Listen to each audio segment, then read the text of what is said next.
everything has become so centered around, obviously power, right? And then it's only power, heart rate, time, maybe cadence, which, but I would say, and no offense, it's like maybe 90%, this is where the training program ends, so to speak, right? And so I think that with all this great technology out there and all the possibilities, I think we maybe lost the focus a little bit on the technique in cycling and quality of movement. That Triathlon Show 180.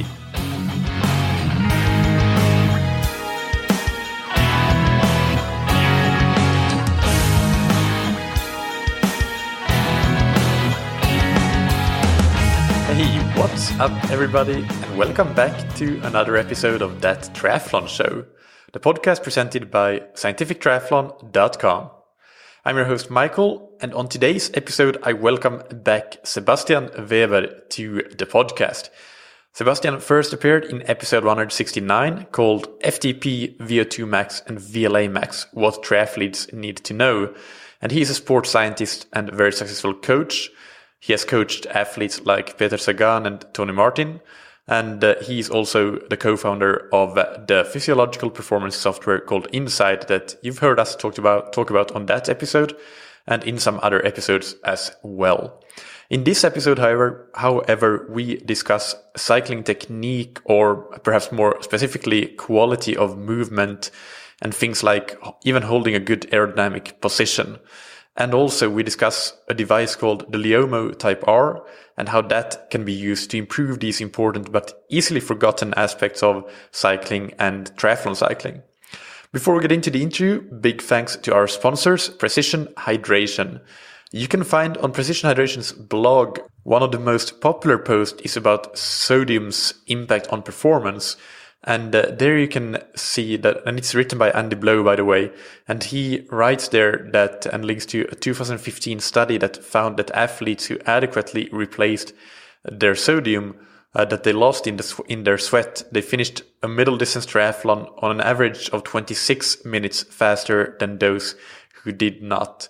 Now, I haven't checked exactly how they controlled for baseline level, etc., but it's clear that sodium has a massive impact on performance, and the longer the race and the hotter the temperature, then the more important it becomes. So Precision Hydration has a way of helping you create an individualized electrolyte plan, including sodium, of course, and that is a free sweat test consisting of 10 simple questions that you can answer in a few short minutes, and that will give you an individualized race strategy based on your sweat rate and sweat sodium content. So go to precisionhydration.com, take that free online sweat test, and then you can try your first box of Precision Hydration Electrolyte for free with the promo code THATTRIATHLONSHOW, all one word, all caps. And big thanks to Roka, and we have something exciting bubbling here. Roka has created a giveaway for That Triathlon Show listeners and Scientific Triathlon followers, and this giveaway has as its main prize an entry to any Ironman race in the world, plus a Maverick X wetsuit, which is just a brilliant wetsuit. It's the one that I use and love, and this, along with a lot of other prizes, including high-performance sunglasses, Roka buoyancy shorts, R1 goggles, transition backpacks, etc. So there's more than $2,000 of prizes up for grabs in that giveaway. So definitely check it out, and you can do so at roka.com/TTS, and just sign up and you'll be entered to win those prizes. And I'll also link to that URL as well in the episode description, of course, and on the show notes for today's episode. Of course, for any normal, regular order on roka.com, as usual, you can get 20% off with the promo code TTS, all caps. So without any further ado, let's get into the interview with Sebastian Weber. I'm joined once again by Sebastian Weber. Sebastian, welcome back to the podcast. Yeah, thanks for having me again. It's great. Yeah, it's great. And we have an interesting topic once again. And this time we're going to talk about quality of movement in cycling. And can you introduce that topic for us? What is it and why is it important? Well, let's say, on a high level, so to speak, and this also is a little bit about the background, how we came up with this topic here. If I look back to my own times at like riding my bike more myself and, being coached by somebody else, and also if you look to other sports, there's a lot going on about, quality of movement, technique, you could call it, or coaching in movement, right? Talking about triathlon, the most obvious sport, the most obvious discipline is swimming, right? A lot of your swimming training, or a lot of swimming training somebody might do, might be actually centered around technique training, right? Better position in the water, more efficient arm strokes, so on and so forth. And same is true for a lot of other sports. Same is true for running. And again, looking back in the historical development of cycling training or cycling training and triathlon, everything has become so centered around, obviously power, right? And then it's only power, heart rate, time, maybe cadence, which, but I would say, and no offense, it's like maybe 90%, this is where the training program ends, so to speak, right? And so I think that with all this great technology out there and all the possibilities, I think we maybe lost the focus a little bit on the technique in cycling and quality of movement, and you can say being more efficient, or preventing injuries and different, like these kind of things, right? Has been more dominant years back, and I think we lost it a little bit. And in the professional sports, it's still there, right? Like when a coach or myself or somebody follows professional riders in the car, you're still looking for the quality of movement, and maybe even correct that and coach the athletes. So is the benefit more so on the injury prevention side, or are we also talking about real performance benefit, like you can improve your efficiency on the bike and waste less energy? And what are the benefits of higher quality of movement in cycling specifically? Well, it's different things, right? So it is the efficiency in terms of total energy expenditure. And don't get me wrong, I think we can dive into this a little bit deeper. Don't get me wrong, the pure leg movement and the transformation from metabolic energy into mechanical energy, there's not so much you can change, and that's not so much you can really train. But efficiency in terms of other movement that need energy, or stabilizing your body on the bike that needs extra energy or effort, that's something you can work in terms of efficiency. Then you of course have the quality of movement in terms of, are you really like especially in triathlon, aerodynamics is a big part when we talk about technique on the bike. And then, of course, you have the pure technical ability, so to speak, being able to corner faster, descend faster, these kind of things, right? So, this is really, really important. And I think, in the last years, we've seen people like Cameron Wurf, who comes from professional cycling background and maybe has, again, no offense, a little bit better skills on the bike, so to speak, than some other professional triathletes. Yeah, that makes sense. And I was just thinking back. I did a race this weekend and had a very good race, very strong bike, one of the strongest on the day.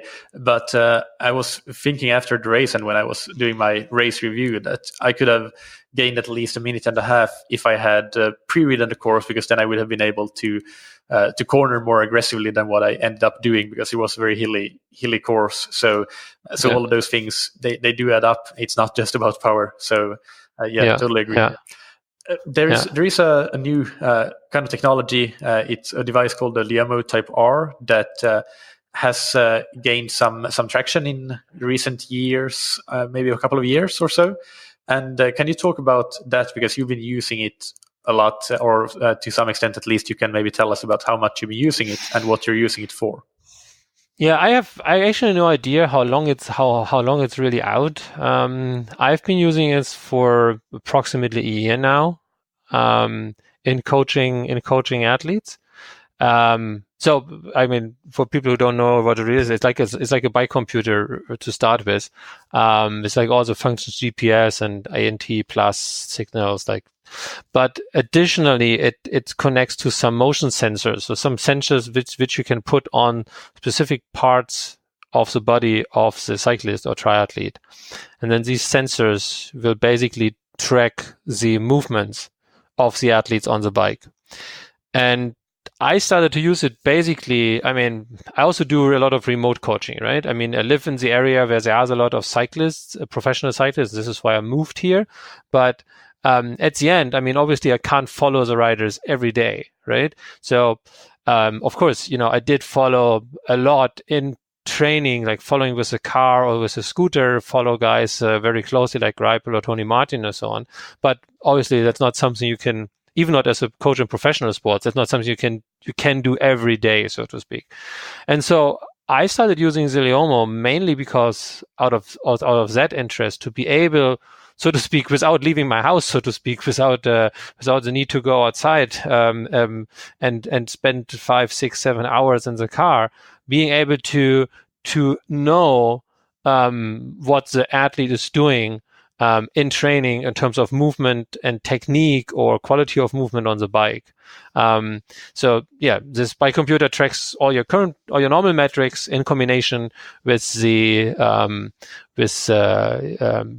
movement data. And as I think it's mostly used in the area of what's widely used in the area. I don't know if it's mostly, but it's widely used in the area of like bike fitters and biomechanics.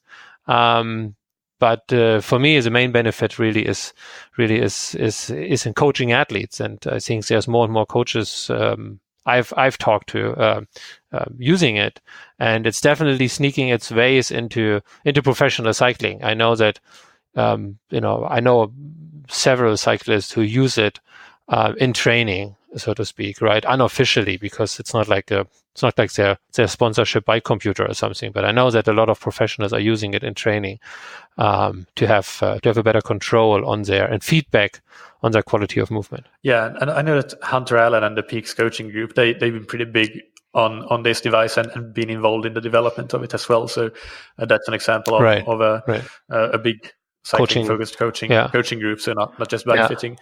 What are, if you give some examples, what are the movement variables or parameters that it measures? For example, we don't have to go into everything, but some of the most interesting or most important ones that you are using in your coaching.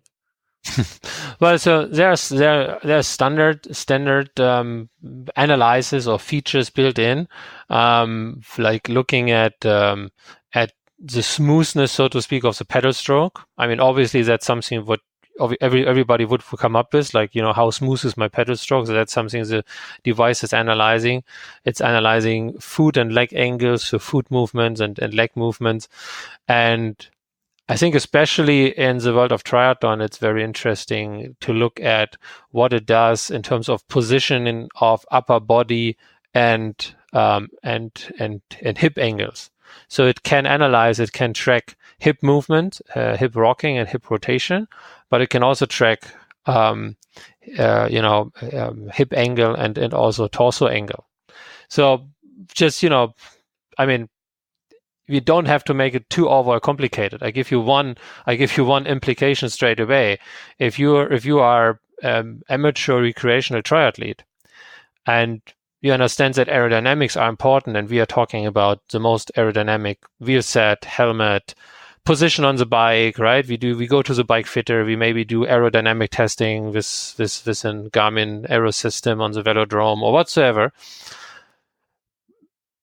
But the biggest influencer of your aerodynamics is obviously your position, right? And being able to stay in this position. So what I can do with this device and how I use it in my coaching, very simple. Again, I'm not a biomechanicist or bike fitter or anything by any means. I just track, for example, using the torso angle, using the hip angle, I can just track if my athlete is actually riding in his aero position. Or you as an athlete, you can track it yourself, right? Because this is where it starts. I can have the most fancy or fastest aero wheels or helmets, or I can have a super fast aerodynamic position on my bike. If I'm not able to ride it, then it's worth nothing, right? All of this technology is worth nothing. And that's basically my point when it comes to coaching. coaching. Think about this one. When I talk to people and say, how much time did you stay in your training zone? What was your average power output? How much time or how much energy did you spend in your specific training zones? Everybody knows it or can look it up on their computer. If I ask you how many minutes out of your 3-hour training ride did you actually ride in your aero position? This already, there's no measurement. There's no monitoring of this. And this is very simple what I do with this in coaching. I'm able to analyze how much time did the athlete spend in the aero position. And then, of course, with a time trialist, like, for example, take Tony Martin, you would prescribe specific TT training sessions. Then of course, I can control if the athlete stayed in his TT position in this effort. In the most simple case. In the more advanced case, then you can also look how stable was he, for example, from one interval to the other, with like adding fatigue or accumulating fatigue. Was he sitting maybe at aero position, but maybe not in a good quality? And what I mean with that is, did he would start to have more hip movement? Would he start to slip on the saddle or become more unstable, right? Do you see more upper body movement because he gets tired and he's moving a lot on the bike? These kind of things I can also see. And then I can say, okay, maybe from a physiological metabolic point of view, I wanted to do him whatever, 6 by 6 minute, whatever power output. But because he's losing quality of movement, I maybe only want to do him at 5 times or 5 by 5 minutes, right? Because I see always the last minute is not good quality. And think about it. That's exactly the same thing that you would do in swimming, for example, or in other sports, right? If you're fatigued and the quality of your arm stroke is not very good, you're not taking out the pedals and give it another trigger and another, spike of intensity or load and make it more difficult, right? And so, but that's basically my point here. We are not a lot of people are doing that in cycling. And I think there's a lot of potential to become a better and, most importantly, a faster bike rider. And it is kind of, if you think about training-wise, it is kind of free speed, right? If I have the time to train, let's say 8 hours per week, I wanted to have it as efficient as possible. And everybody thinks about efficient, like, oh yeah, I have to stay in my right training zone. I have to be exactly what my training zone is. Yeah, sure, all true. But again, if you are not able to stay in your aero position for 5.5 hours, which is maybe what is your Ironman bike split, if you're not able to stay in this position efficiently, comfortably, then it's worth, your nice position is worth nothing. And training that and monitoring that and being able to monitor the progress with that, I think there's a big value in this. How would you then, if you see that somebody is they're slipping in their position and they can't hold the same quality aero position as you maybe expected when you gave them a session, like in some interval session, for example, how would you work to then improve that quality of movement so that they can work to completing that session the way that you would like them to? Would you go by just doing more practice at lower intensities, or how would you go about that? I think the first step is to understand, is it a general issue? Like, do you have an athlete who is generally moving or slipping on the saddle, who is in generally not able to hold his position? Or is this happening either, so to speak, with fatigue? So can you link it to fatigue, or can you link it to intensity? If it's the first one, if there's like a general instability on riding in the TT position, then one of the first things I would do, I would have a closer look at the bike fit, right? Maybe the saddle is too high, or it's the wrong saddle, or things like that. There's a company called GBioMized. They really have, that's really their main focus. They educate bike fitters basically, and I think those people know much more about it than I do. But it's mostly, in most cases, it's kind of you can solve this with kind of a bike fitting, do like a bike fitting to fix that. And then if it's not in general, if it's happening with intensity or fatigue, then you might still make it a little bit better with a bike fitting, but then you would start to understand and maybe do a little bit deeper dive into, okay, where is this coming from? Why is he losing, maybe the cadence changes, maybe, for example, there's a decrease in cadence, and therefore there's an increase in torque, and therefore the athlete, so to speak, lifts himself more out of the saddle. Think about the force pushing down the pedal, and the counter force is created. It's creating. So there might be some implications where you can work on with, maybe some specific core exercises, and you might at least temporarily change the training program. Like I said, do less intensity or less repetitions, or just one rep is shorter, and therefore you do more to still get the total amount of time spent in this zone, right? And then if you need a quick fix for things, a lot of the people know the Tony Martin story with grip tape on the saddle. So of course, there's also like quick fixes where you say, okay, well, I need just some anti-slip on my seat. Grip tape is maybe not the best one because you need a lot of bike shorts then. Spray glue, by the way, also works very nice. There were some years where we use spray glue just before the time trials. So that's like the little, if it's a non-big issue, so to speak, and you need a quick fix for this instability on the saddle. Yeah, that's really interesting. Just an FYI, I lost you there in the middle for a little while. So if I repeat something that you said, that's why. But I think that your recording will come through anyway for the listeners, so they will have heard everything you said. But I missed a little bit there in the middle. Okay. If I repeat some questions. Okay. But one thing that I wanted to ask here related to this was in general for triathletes especially, you can also talk about time trialists, so both cases if there is a difference, and in the triathlon context, specifically non-draft triathlon, how much time trial position training would you recommend doing, and how much is non-time trial position, or is that just a choice of the athletes whether they do those sessions in or out of the time trial position? Well, as you say, it depends, obviously, if you're talking about an Ironman or some kind of drafting race versus a non-drafting race, right? I think that's the first point to understand. If you're on a drafting race, Olympic distance, then there's not really, there's not really a point to train several hours in the TT position. It changes, obviously, entirely when you talk about Ironman and these kind of efforts. And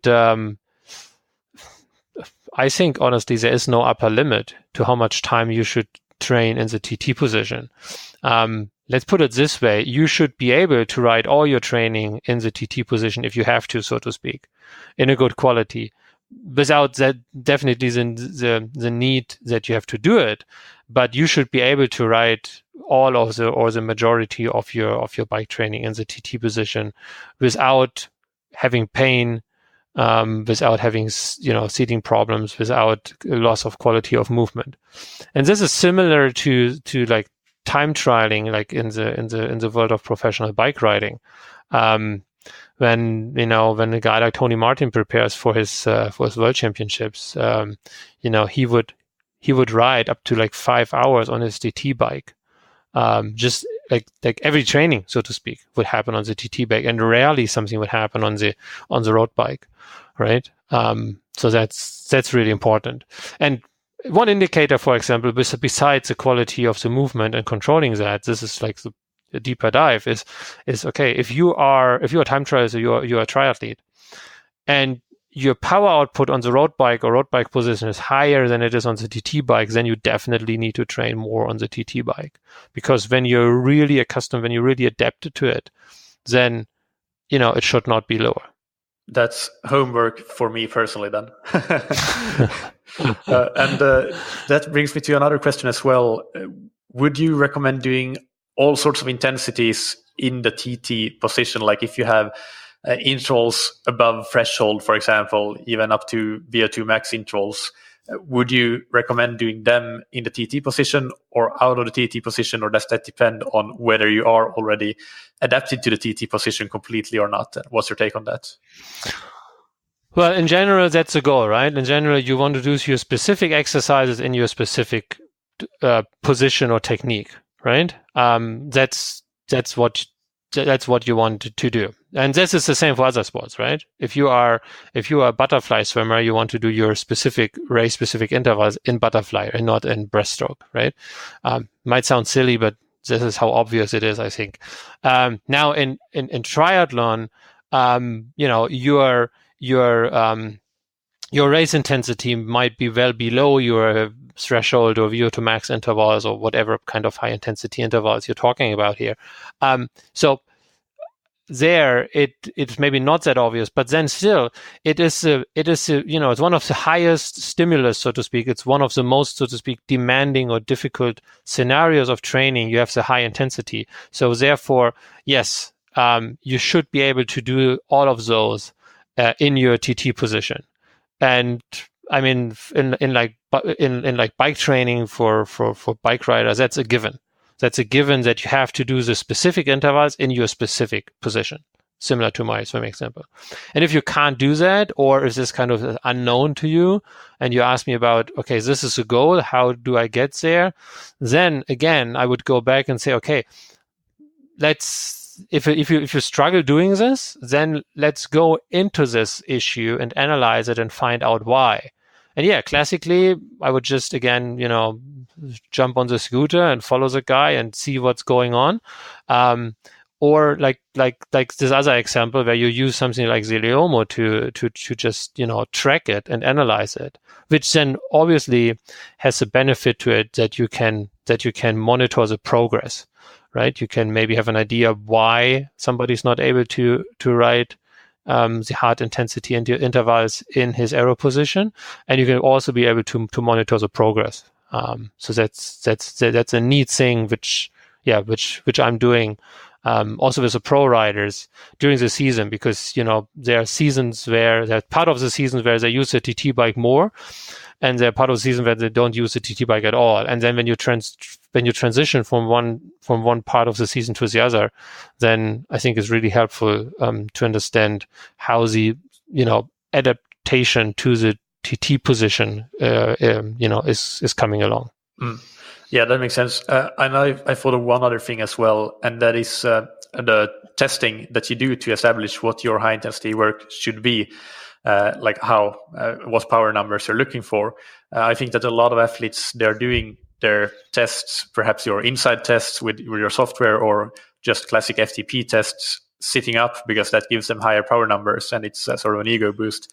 But then it might be impossible to reach those numbers in the TT position. Yeah. So if you actually test in the TT position, then you're setting yourself up for success in training as well. And it doesn't really matter that the power numbers are a bit lower. You'll work up to getting to that stage when you can do both TT position or sitting up on the road bike at similar powers as you mentioned. Yeah, and by the way, you can do. We are doing tests also for the quality of movement or the technique. So, for example, we talked about that. We talked about this instability on the saddle and movement on the saddles, right? Or movement of upper body, which can either come by fatigue or with high intensity. So you can actually test this very easy, right? You can go out and just do whatever, let's say 4 or 5 steps, maybe starting at, something like 50% of FTP, so rather low, and then step up the intensity, like from a zone 3, and you ride and you ride at each level. And it doesn't have to be precisely whatever 250 watts or whatever your target zone is, right? You just ride at different intensities, each intensity step for like 3, 4, 5 minutes, and you basically ramp up the intensity. And then you can monitor, very nicely what is happening. So you can identify at what intensity is my pedal stroke not smooth anymore, or maybe even get smoother, right? At what power output in the TT position do I start to move or slip on the saddle and I'm not stable anymore on the saddle? Or what you can see on TV a lot with the TT guys, for example, at what intensity, for example, does my torso start to move? Or another thing about aerodynamics, by the way, in this scenario, beside all these things that I just mentioned influence the aerodynamics, is that at a higher intensity, your torso angle will not be the same. Like it's pretty known, like in aerodynamic bike fitting, that when you go, for example, in a wind tunnel or also on the velodrome or just bike fitting on the trainer in the studio, that at low intensity, your position is obviously different. And one of the main parts here is that the upper body angle is different. And this changes with intensity. So that's another thing which you can or should maybe test for and monitor, right? Because again, it is free speed. If a change in upper body angle costs you 10, 20 watts, then you should ask yourself, in terms of speed, right? For the same speed, you need 10 or 20 watts more. Then we should ask ourselves, okay, how much do we need to train in terms of hours and time and zones and so on to gain this 10 to 20 watts? And how much easier it would be to just be able to understand this, monitor it in training, and, just come to the point with a coach, by myself, or with the help of a bike fitter, whoever it is, to be able to ride a more aerodynamic position, right? And not spend just more time on just with the same amount of training you have per week, so to speak. Absolutely. Yeah, that makes sense. You mentioned that in terms of the pedaling mechanics, there's not that much that you can do. But I know that the Leomo, you talked about smoothness, and it does measure some other things from what reading I did about it, like dead spots, etc. So is there any value in those sort of metrics, the pedaling mechanics, and are you using it in your coaching, or is it really, really marginal or not useful at all? Well, I think it is of high value to look at these things and to analyze pedal smoothness. And I'll just let you explain real quick what pedal smoothness means. What it's really looking at is, so to speak, the speed of, within one revolution. If it's like a constant speed, or for example, at one of the dead spots, do you have a change in speed, right? Of like, the pedal or the crank speed, so to speak. And so, yes, there is great value in here, but I think why this question comes up and why people are like, okay, how important is this? I think we have to differentiate between, is there value in there in terms of, oh yeah, let's train round pedaling, right? No, that's not what you use it for, right? Or is it understanding, for example, again, something around some aspects around fatigue, for understanding something about not a good bike fit, right? Understand something about left and right leg differences. Understand something about injury prevention here. If you see, for example, after 4 hours on the bike, your pedal smoothness changes. So there's a lot of applications for that. I think that, a lot of people think like, oh yeah, pedal smoothness, it has something to do with round pedaling and pulling up in the upstroke phase and blah, blah, blah, blah. No, that's really not what it is, right? But I think this is how we are wired, so to speak, what we first time, think about it.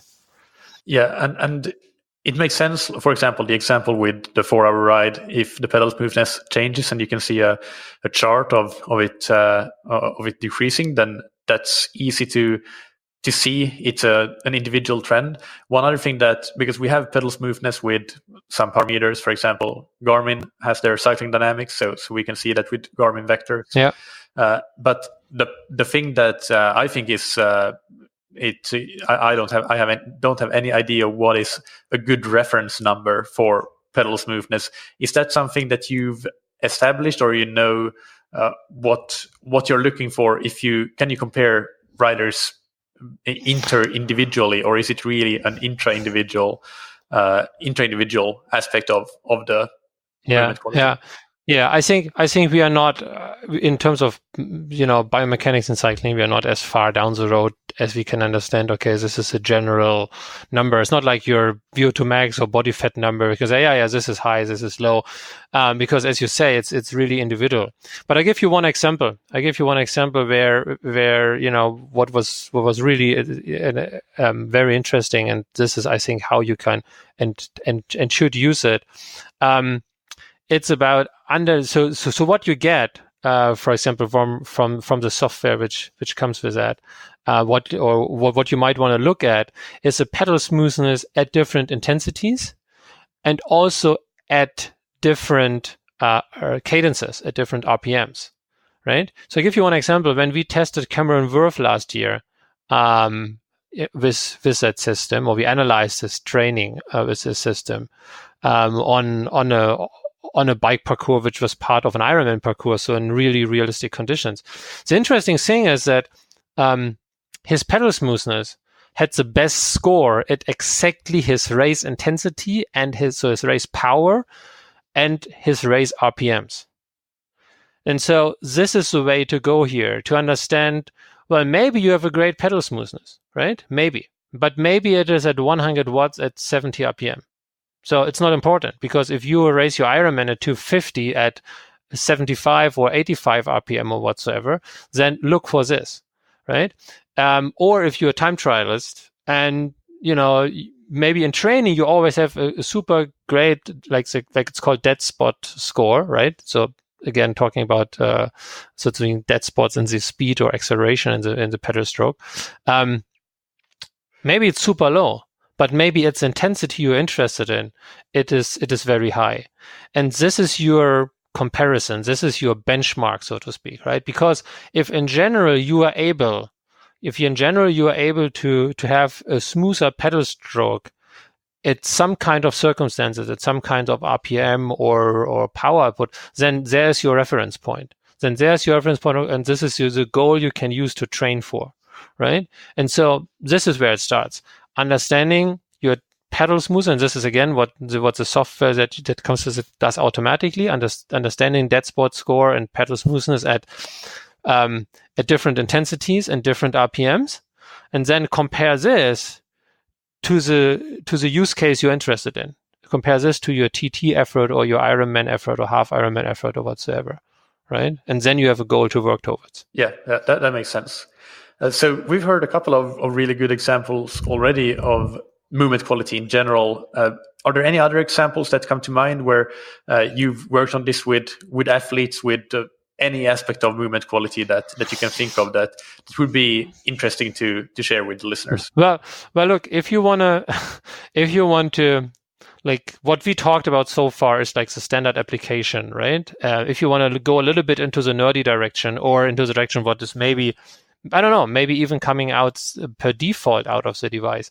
Basically what you get, right? You get motion sensors, accelerometers, gyroscopes in those little sensors. And you just put them again on the thighs, on the hip, on the torso, whatsoever. But you can put it basically everywhere, right? So for example, what we did a lot, which is very, very helpful, and I think there's an application at Triathlon as well. I just put one, like, so with a double-sided glue tape. I just glued one in the TT helmet, right? And then you can understand, basically from outside, I can sit at home and I can understand if somebody during his TT effort, when he's asked to ride stable in his TT position, does he move his head? Does he move his head? How often? How much? This is what I can understand. And then again, you can take it a level deeper and say, does it change with different intensities or fatigue or whatsoever?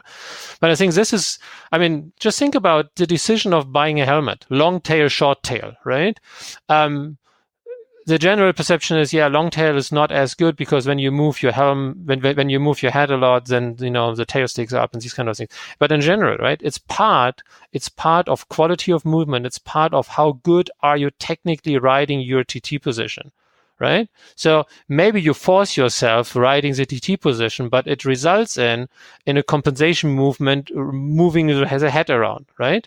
So these are the things I can measure from home, so to speak, or analyze afterwards as an athlete. So for example, when I'm following a pro rider in a professional time trial race, like a world championships, the most spoken word is through the radio is head down, keep your head down, keep your head down, keep your head down.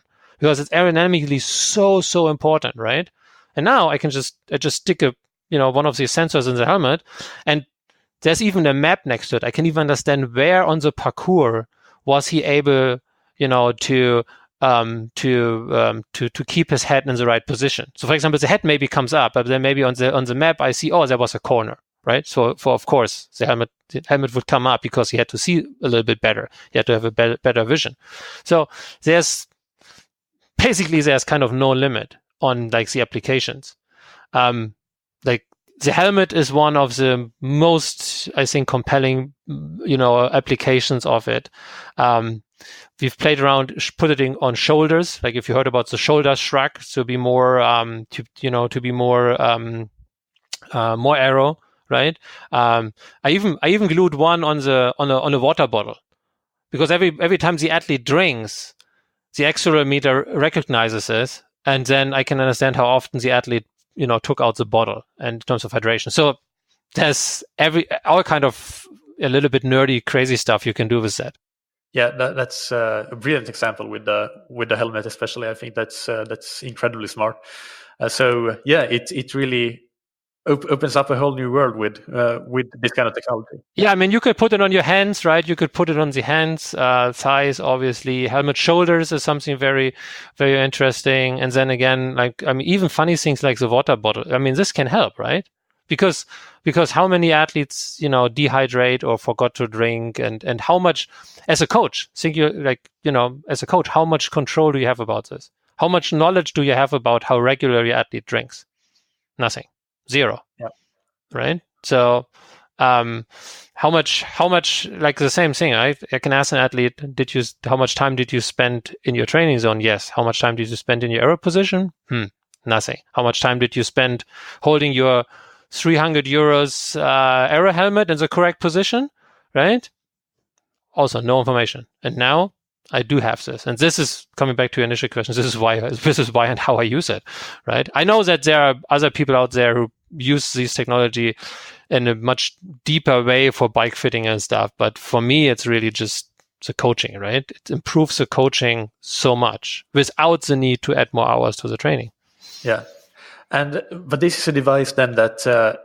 And each athlete that you as a coach needs to have this, because it's a bike computer for them individually. Can it also be used in a self-coaching context? And if so, would you recommend it? Like, how steep of a learning curve is it? Who should consider potentially buying a Leomo device? Well, as always, if you are deep into something, if you have some kind of understanding of something, then it seems a little bit easier, right? So I would think it depends on where you are coming from. Misusing, so to speak, a sensor and put it on a bike, on a water bottle, and be able to read the raw data, so to speak, might be a little bit too far off for the general population here. In terms of like looking at something like the hip angles or torso angles, or even the little hack with the helmet, that is something that is, I think, very well presented in the software, and very easy to understand and very nicely visualized. I mean, I don't know. For me, really, I know again that it's mostly currently used in bike fitting. Like the technology from GBOMICE or something, but for me, it's really a coaching tool, and it's really part of a self-coaching tool. So if you, like, in my personal opinion, I would say, yeah, I would consider for every athlete to have one. But it might be, it depends a little bit on how technical, you are as an athlete, right? If you are looking on all your Garmin data and you like numbers and you want to be very precise on your training, then that's definitely something I would consider having also as an athlete. And there is some learning curve, but on the other hand, I mean, come on, with power meters, there was also a learning curve, right? And we also got around it. Yeah. Changing a flat tire has a learning curve, and that's something that we all do. Well, for me, to be honest, the actual generation of aero bikes has a learning curve, and I just want to change the arm pads. Yeah. So that's really, really great about the Leomo and the movement quality. It brings to mind one more thing that I want to ask. We don't have this in the questions, but have you looked into the new aero sensors coming out for real-time aerodynamic measurements? Is that something that you've been working with, using, or following closely at all? Yeah, I've been following it closely. There already have been some some connections some years ago with the early prototypes.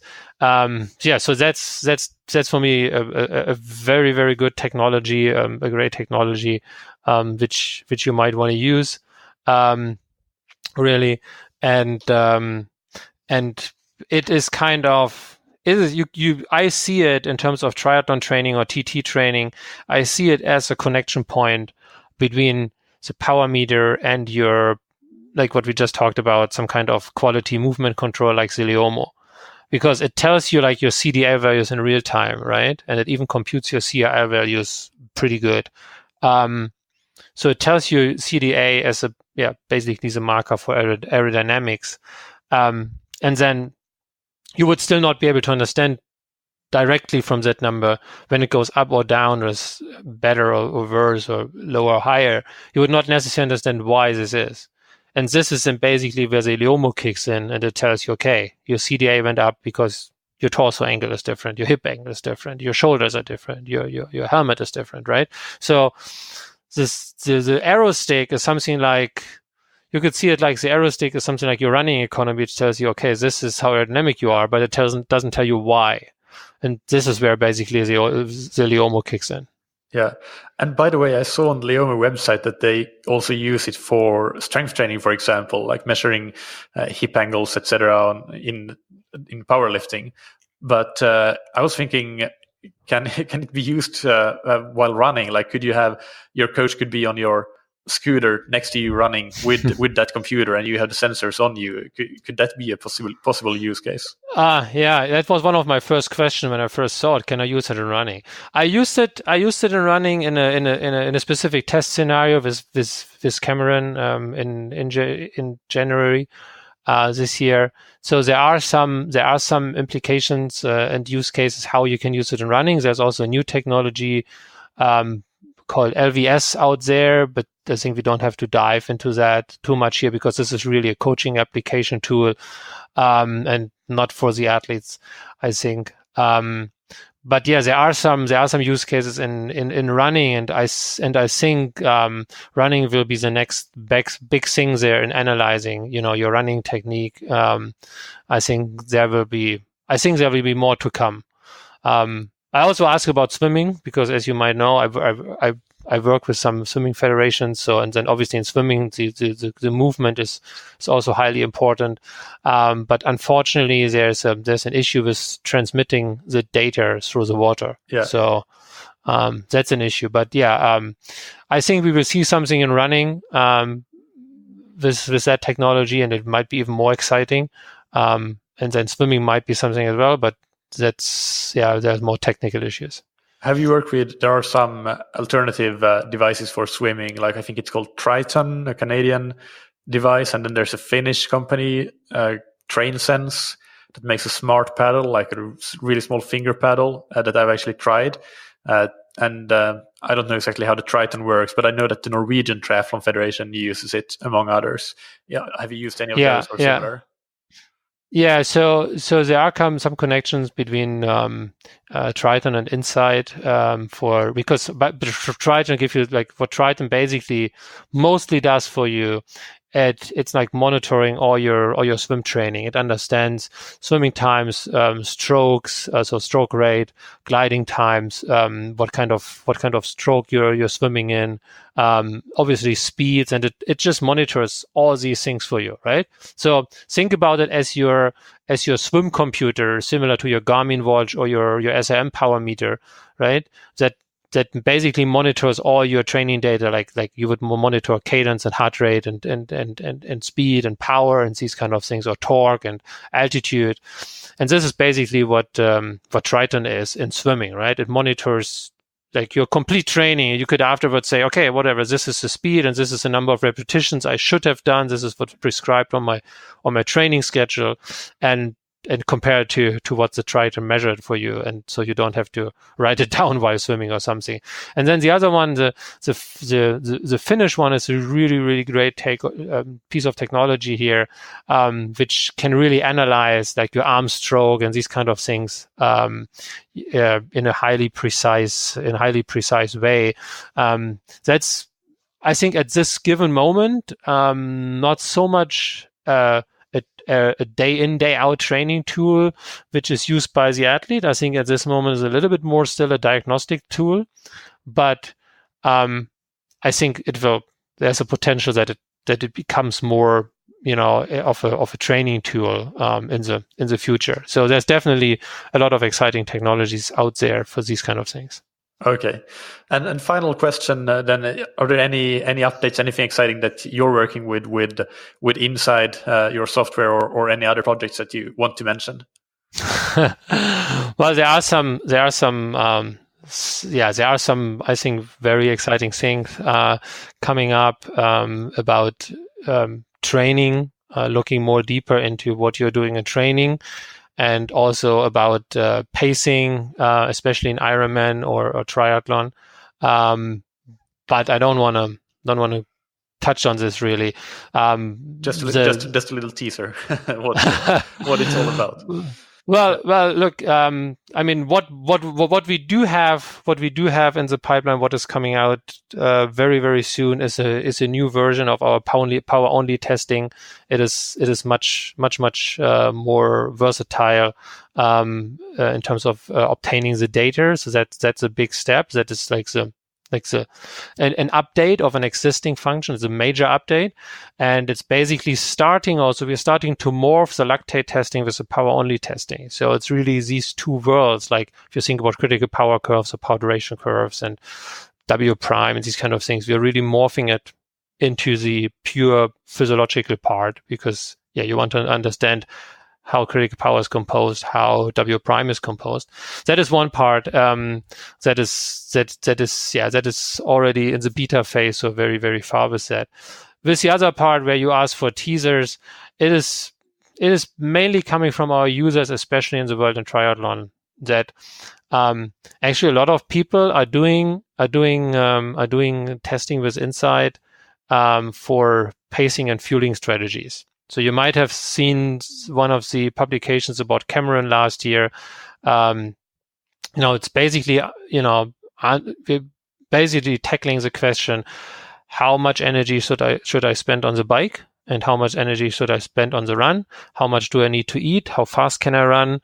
These kind of questions. And the answers are partly already in what you get right now, and this is what a lot of coaches, triathlon coaches and testing centers have used it for, basically doing performance testing only for the prescription of that. And there's really, really good experience, because we get very, very good results in terms of the pacing and because of ensuring that you're not bonking, but it's not a feature of its own. So it's a little bit cumbersome to get to this results and takes this data from the software. And there might be something where we take a little bit deeper dive into that to be more precise and more realistic, and being able to give the athlete advice on how to pace and what to eat, and so to speak, how to fuel and pace in triathlon.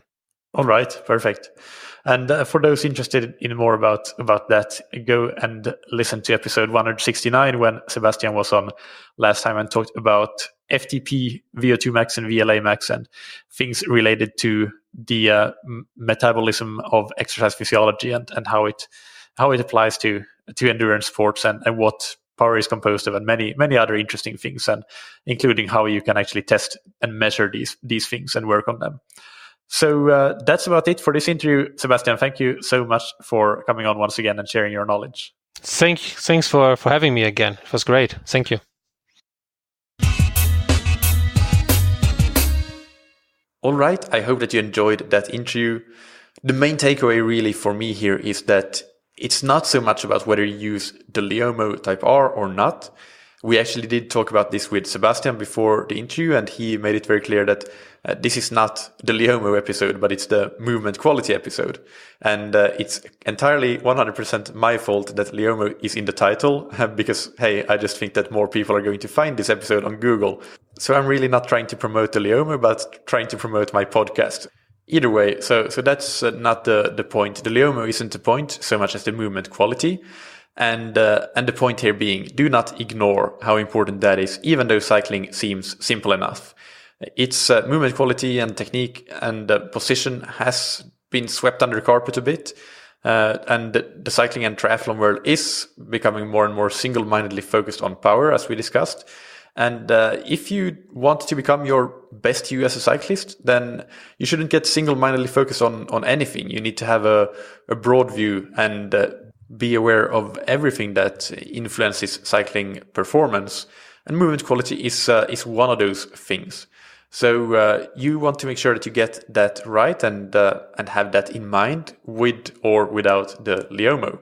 So maybe a simple and free start to this would be to simply partnering up with a cycling buddy and observing each other over the course of a long ride. And that way, perhaps you can identify if there are some key flaws that really stick out. Those could be identified as simple as that. As usual, you can find the show notes for this episode on thattriathlonshow.com, and I'll link to the previous episode with Sebastian, episode 169, FTP, VO2 Max, and VLA Max. And of course, we'll link to Leomo's website so you can learn more about the Leomo device as well. In the next episode, I interview Professor John Hawley, who is one of the leading researchers in the world on sports nutrition. If you follow the endurance sports world and research world, academic world, then you know that this is definitely a big scoop. So I'm very happy to have John on the podcast. His expertise is in the interaction between exercise and diet on fat and carbohydrate regulation, as well as the cellular and molecular basis of endurance sports adaptations. And what he'll do is to give us a complete update on what we actually know as of today about endurance sports nutrition and where evidence is still lacking.